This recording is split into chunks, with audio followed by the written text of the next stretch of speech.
again with another episode of Property Pros, where we make sense of the property world, talking to property professionals to find out what kind of value do they provide, get some tips from them, hopefully. And so I am Jacque Elias here, and I have here today with me Sonia.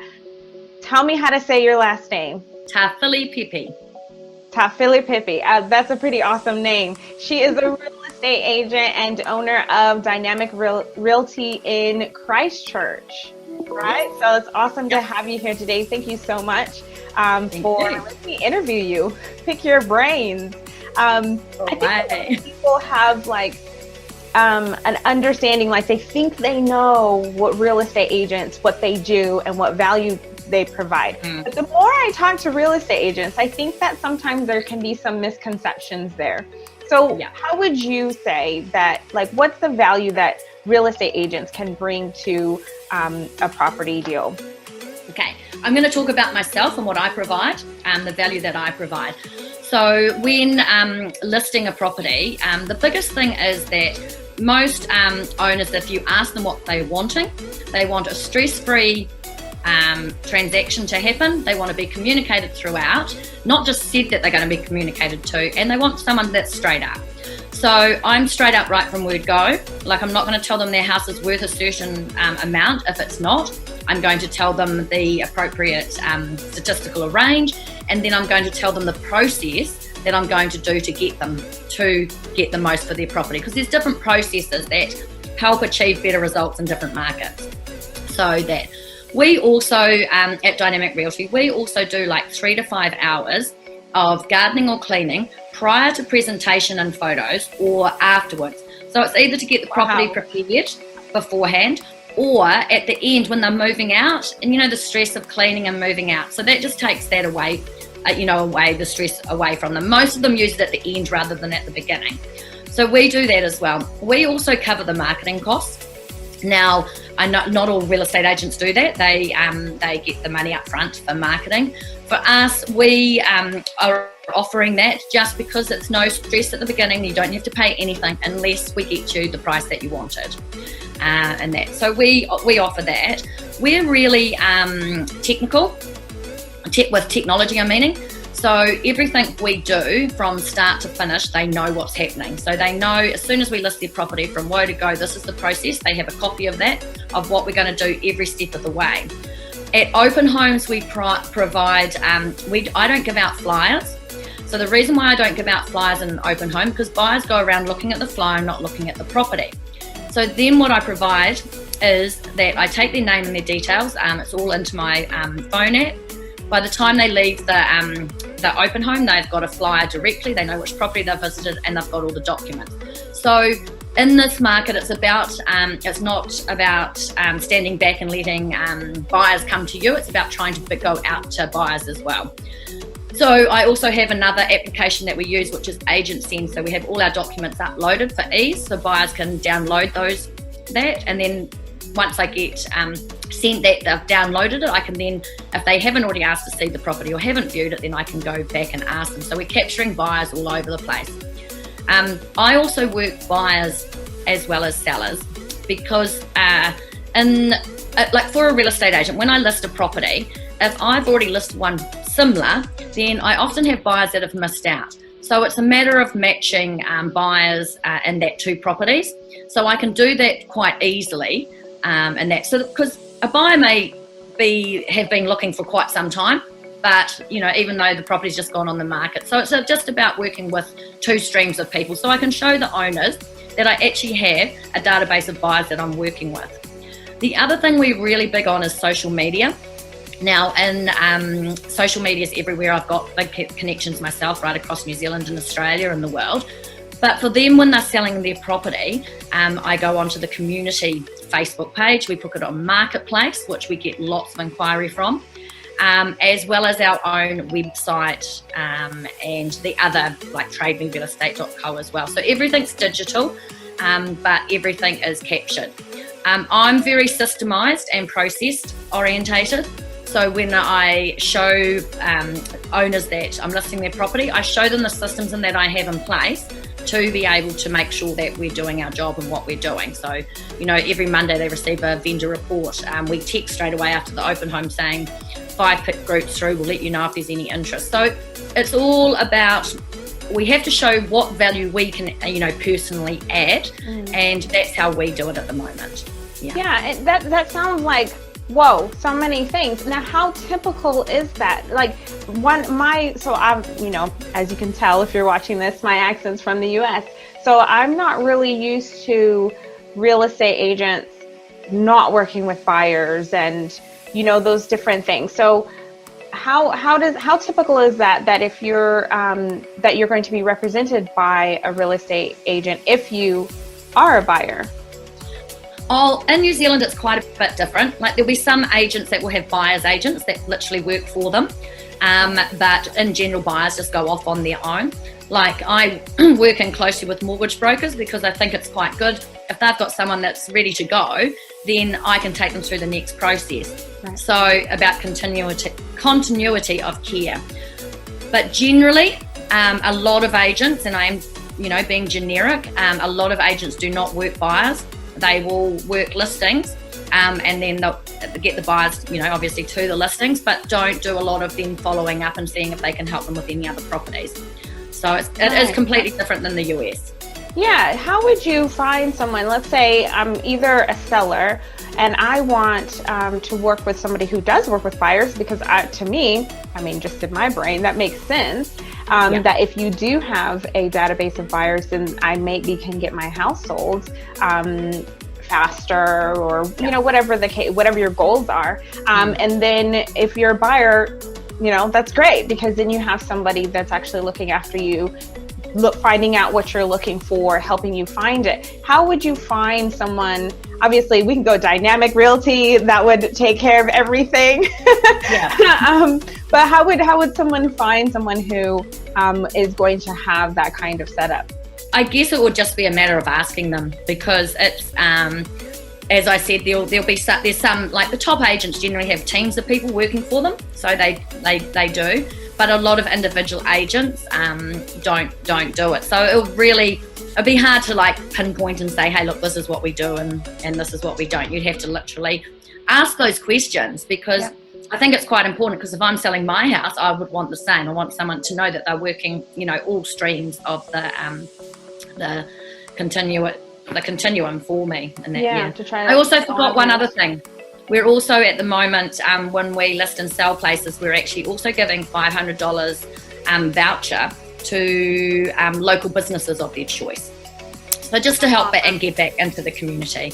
Yeah. And we also give a $500 referral fee. So if somebody sends us, a listing, we make sure that we look after them as well, and give back to the community as well. We do community referral fees as well. So, yeah. That's awesome.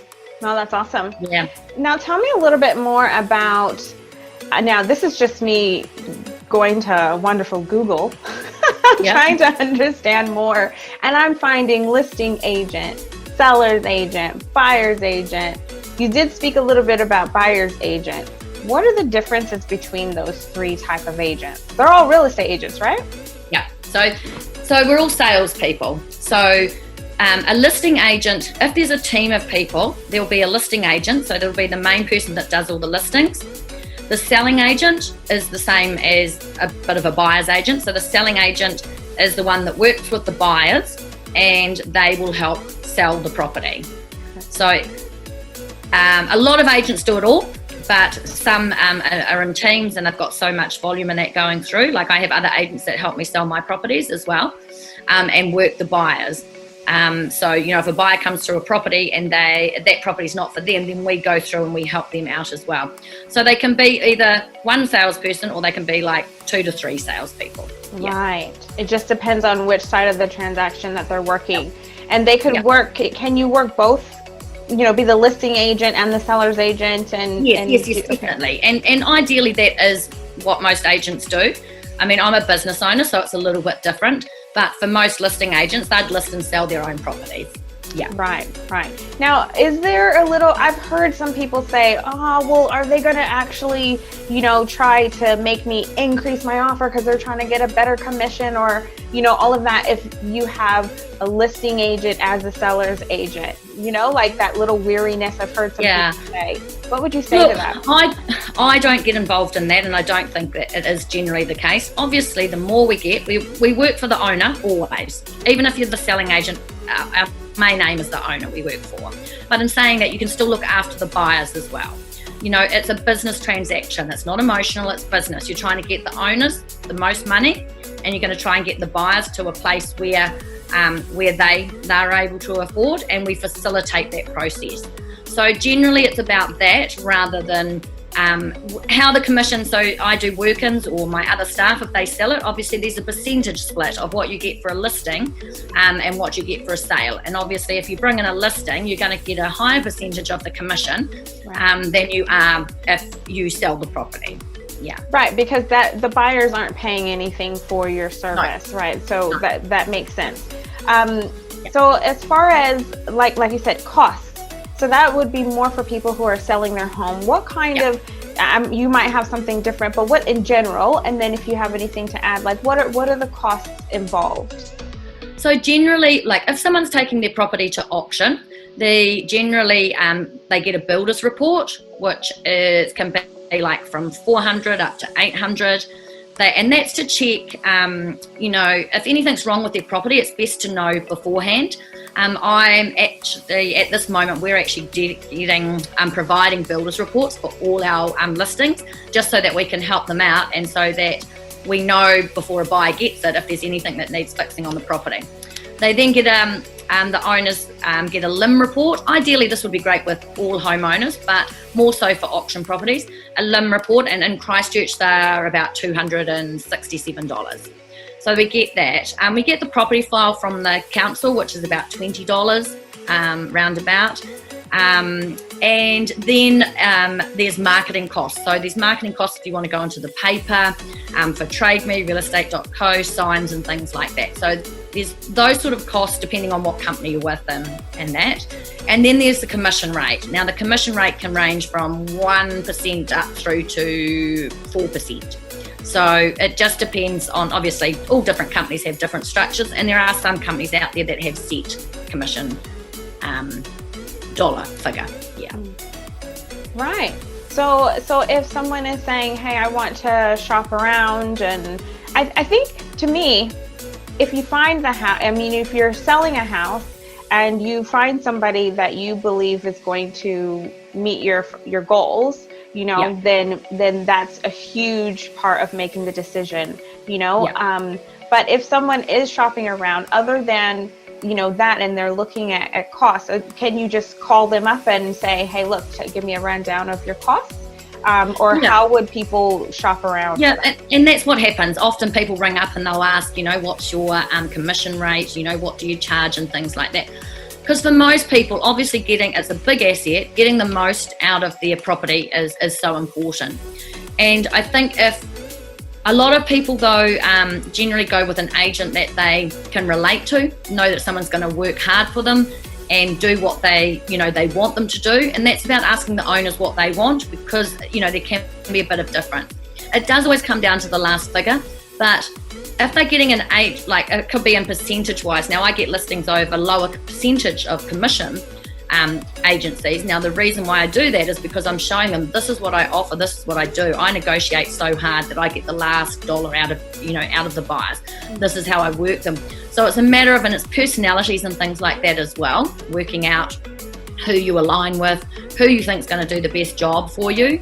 And then, obviously the costs, what's going to cost you, and, what are you going to come out with that, at the end.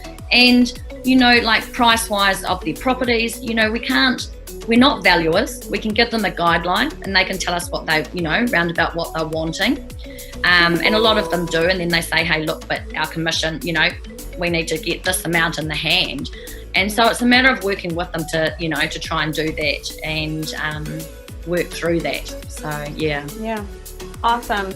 And So tips. So when you're a buyer, especially if you're a first time buyer, but there's other, when you're downsizing or wanting to upgrade your home and all of that. So when you're a buyer, what kind of tips do you say? Because would you say for buyers, what? I don't know exactly. The biggest tips for buyers is to try and get a pre-approval. Know what you can afford. Because you can start looking at properties and you'll look at properties that will always be in your wrong price bracket. Doesn't matter what buyer you are. Buyers are often, and they spend lots of time. So I have buyers that will come to my open home and I'll go, how long have you been looking? And they say 3 to 6 months. I said, okay, you either haven't found a good agent to help you, or you're looking in the wrong price bracket. We always want what we can't have. So the biggest thing is use a mortgage broker. I'm very pro that, because they can look at, different financial institutes, get pre-approval, and just have everything ready to go before you go out there.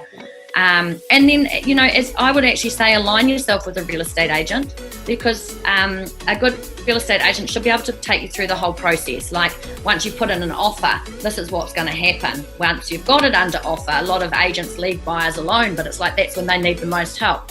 Like, I help with making sure they get insurance, making sure that, I'm updating the finance, making sure if they've ordered a limb that it's gone through, like following up all those things and being in touch with them every step of the way, because they're buying a big asset, and first time it's pretty scary. So it's really just about being well educated and having everything ready to go. No, that's great. I think that's what we're finding out as well, is that people are, people will call us as we're mortgage brokers and say, I put in an offer, or I want to put an offer on Wednesday, and it's Monday, and it's like, it does take some time to get the finance together, So that's what we're trying to say to people as well, definitely get secure. And the other thing is with Kiwi Saver and the first time grants and stuff like that, actually know what the paperwork is, have the paperwork filled out and ready to go, because it's actually quite daunting. And so, with those things can take time. So just have them all ready as well. Yeah. Awesome. Now for sellers, what are some tips that you have to help sellers out when they're trying to move? Well, I was just going to read my book that says how to sell your house for the most money. That's right. There you go. But for sellers, it's all about presentation. It's about making sure that the first thing that the buyers see when they walk through that door is presentation. It's about making sure that it takes 2 seconds to see if you like a property. And so it's making sure that, everything's done like that. But I think the biggest thing is, if you're selling your house, think about, okay, if I was looking through as a buyer, what would I think would need fixing? It might be just some little things that might need, it might be just door handles in the kitchen, or it might be just something really little that just helps present the property in a better way. I think that's the biggest thing, is about, with sellers. But also, it's about them being prepared as well. Like, if they're downsizing or upsizing, have they talked to their mortgage broker? What are they doing? And, can they afford it to buy something that is up another bedroom more and stuff like that. So do a bit of that homework and just be a little bit more prepared that way. And also check when you're looking for an agent, hire a few agents. Interview a few agents, work out who gels with you and who's going to do the best job for you, really. Yeah. So important. Important. So in this post-lockdown, that's my term that I've given it. I don't know if anyone else calls it that. Are you seeing any changes or any tips or anything that you want to comment about, or people should know about the housing market now? As we're kind of coming out, we're in level 2 currently, we're coming out of lockdown and stuff. What are you seeing? I'm actually seeing quite a bit of movement. So, on Friday listed 2 houses, yesterday 1 house. So there's quite a few properties coming to the market. People have either got rentals or houses they're downsizing, upsizing. I don't see that it's changed that much. We've definitely got buyers that have been looking with the new deposit rules and the bank's interest rates and things like that, we're seeing a lot more people going for mortgages. So I personally am seeing it quite a busy market. And I know that there's a lot of people out there, and I've had comments from buyers, we're not going to look yet, we're going to wait, as they believe that the market's going to drop. I personally, and it's my opinion, don't believe it's going to drop because of the movement that's still happening. I think that if you want to get on the property market, act now, because there'll be a lot of demand, lots of buyers on one property actually increases prices. And, get onto the property ladder if that's what you're choosing to do. Don't wait. And just that, it's just people being more cautious around, safety and cleanliness and things like that when they're visiting properties. And, in all honesty, that should have been there anyway. But, it's just about being a bit more prepared, really. Yeah. That's awesome. Thank you so much, Sonia. You've given us so much information. I really appreciate your time and all that you've given. I'm going to put your website down on the bottom there. It's dynamicrealty.co.nz, right? Yes. And so go check out Sonia's website, give her a call, and check her out for yourself, because she does a great job for her sellers and the buyers she takes care of. So we will see you next time on Property Pros. Thank you.